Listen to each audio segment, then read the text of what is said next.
Rahkasammal on yksi potentiaalisimmista vaihtoehdoista kasvuturpeelle ja sen kasvatusta tutkitaan Itä-Suomen yliopiston testilaboratoriossa. Rahkasammalet tarvitsevat kostean alustan kasvaakseen, sillä niillä ei ole juuria.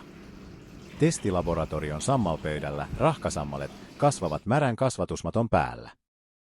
Pöydällä kiertää ionivaihdettu vesi, johon on lisätty niukasti ravinteita ja jonka pH on madallettu rahkasammalille sopivaksi.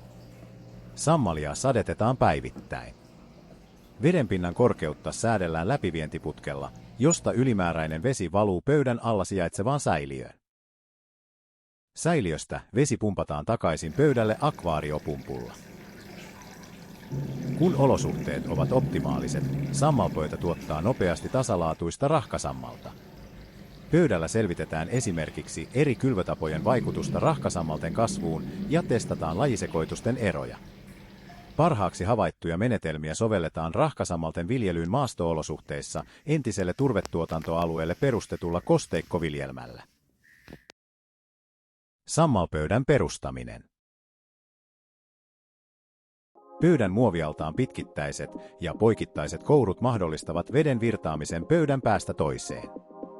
Pöydälle levitetään vettä hyvin pidättävä kastelumatto. Tälle sammalpöydälle luodaan ruudukko siiman avulla.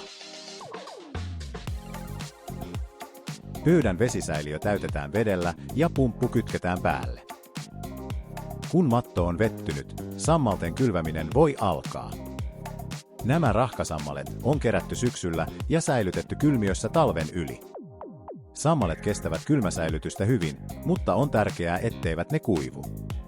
Pöydälle kylvettäviksi on valittu kokonaisia rahkasammalversoja. Rahkasammallajeja on useita. Tässä koeasetelmassa ruutuihin kylvetään sekä yksittäisiä lajeja että lajisekoituksia.